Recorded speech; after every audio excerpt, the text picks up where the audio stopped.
Welcome to the deep dive. Today, we're getting into something really fascinating. It's about how a genuine NFL legend sees the potential, the impact, really, of a new pairing down in Jacksonville. Yeah, with the Jaguars. We're talking Brian Thomas Jr. and Travis Hunter, their new wide receiver setup. Exactly. And the perspective, it comes from none other than Jaguars icon Jimmy Smith via an exclusive piece from Yardbarker, which originally ran on Jacksonville Jaguars on SI. Pretty cool source. It really is. So our mission here, if you will, is to kind of unpack what Smith is seeing. Why does he think adding Travis Hunter is such a massive boost, not just, generally, but specifically for Brian Thomas Jr. and the whole franchise? And Smith's viewpoint carries serious weight, doesn't it? Oh, absolutely. Because, he was part of one of the best receiver duos ever in the league. He knows what makes a great pairing tick. It's not just guesswork. It's lived experience at the highest level. Okay, so let's set the stage a bit more. You've got Brian Thomas Jr., right? First rounder last year, already kind of seen as their #1 guy. Yep. The established threat, you could say. And then comes Travis Hunter, the Heisman winner out of Colorado. The article calls him the yin to Thomas's yang, which is interesting phrasing. It is. It suggests that sort of complementary nature, maybe. But Smith's belief seems to go deeper than just, they have different skills. So before we get into why Smith is so high on this duo, maybe remind us quickly about Smith's own legendary partnership. Good call. Jimmy Smith and Keenan McCardle. Thunder and lightning. Seriously. They weren't just the best in Jags history, though they definitely were. They were genuinely one of the elite duos in the modern NFL. Right, like either guy could just take over a game. Exactly. Total game breakers, both of them. So when Smith talks about what makes a receiver duo special, you listen. He's got the credentials, no question. Okay, so he's the authority. What's he actually saying about Thomas and Hunter? What makes him think this specific pairing is going to work so well? It's more than just talent, clearly. Yeah, he breaks it down into three main things based on the article. First, just the immediate problem they cause for defenses, schematically. Okay. Second, what Hunter brings beyond the stats, the intangibles, the energy, the leadership, that kind of thing. Right, the locker room stuff. Exactly.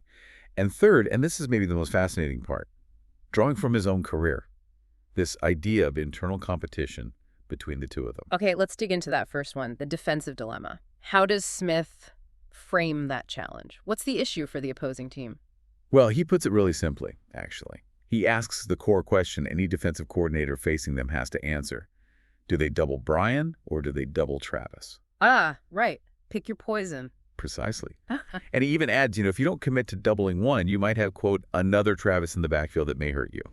So it forces tough decisions, opens things up elsewhere. Makes sense. Creates mismatches, opportunities.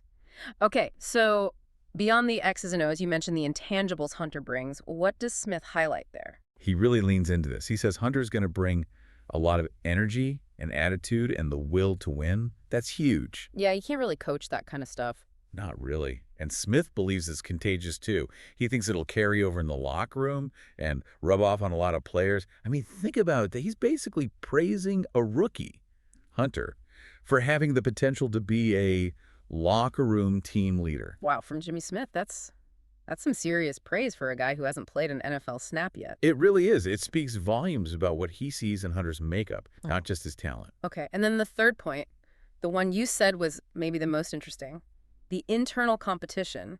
This connects directly back to his time with McCardle. Directly. Smith is blunt about it. He says, me and Keenan were competing against each other. That's a direct quote. Their focus wasn't just beating the cornerback across from them. They are competing for targets. For yards. Yeah, for everything. The article mentions how both Thomas and Hunter seem to have this fierce desire to win every single rep, not just against the opponent, but to be the absolute best receiver, period. Best on the team, best in the league. Smith sees that same fire he had with Keenan. So it's not a negative rivalry like undermining each other. It's a positive, pushing each other kind of competition. That's exactly how Smith seems to frame it. He talks about that drive for who is going to get the most balls during that game. You might think that sounds selfish, but Smith says it sets the tone. Sets the tone. How? Because in his view, if you have that much talent and both guys are pushing that hard to be the best on every single play, then, quote, the opposing defenses shouldn't matter. Wow. That's a bold statement that defense doesn't matter. Oh, maybe a bit of hyperbole, but You get the idea. The internal drive for excellence, fueled by competing with your equally talented partner, raises the bar so high that the external opponent becomes almost secondary to your own standard. So, thinking about this for you, the listener, understanding this dynamic is pretty key, isn't it?